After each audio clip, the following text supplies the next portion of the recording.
পৌষের হাত পা কাঁপানো শীতে বিপর্যস্ত মেহেরপুরের জনজীবন। দিনভর দেখা মিলছে না সূর্যের। কনকনে শীতে ব্যাহত হচ্ছে স্বাভাবিক চলাচল। মৃদু বাতাসে শীতের তীব্রতা বেড়ে যাচ্ছে দ্বিগুণ। সকালে ঠান্ডায় অনেকেই ঘর থেকে বের হচ্ছে না। তবে ঘরে বসে নেই নিম্ন আয়ের শ্রমজীবী মানুষ। জীবিকার তাগিদে কনকনে শীতকে উপেক্ষা করে কাজের সন্ধানে ছুটছে তারা।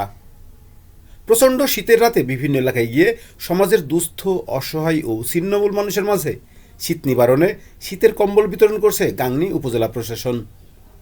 গতকাল রবিবার রাত 9:30টার দিকে গাংনী উপজেলার সাতিয়ান গ্রামে বসবাসরত হিজড়া সম্প্রদায়ের 6জনকে 6টি শীতের কম্বল তুলে দেন। এরপর বামুনদ্বীপ পশুহাট সংলগ্ন আলফালা ক্লিনিক অ্যান্ড ডায়াগনস্টিক সেন্টারের সামনে খোলা আকাশের নিচে পলিথিনের তাঁবু করে থাকা বেদে সম্প্রদায়ের 10টি পরিবারের হাতে একটি করে কম্বল তুলে দেন গাংনী উপজেলা নির্বাহী অফিসার আনোয়ার হোসেন। কম্বল পেয়ে খুশি এসব ভাসমান মানুষ। প্রচণ্ড শীতে কিছুটা হলেও স্বস্তি মিলবে এসব দুস্থ, অসহায় ছিন্নমূল মানুষের।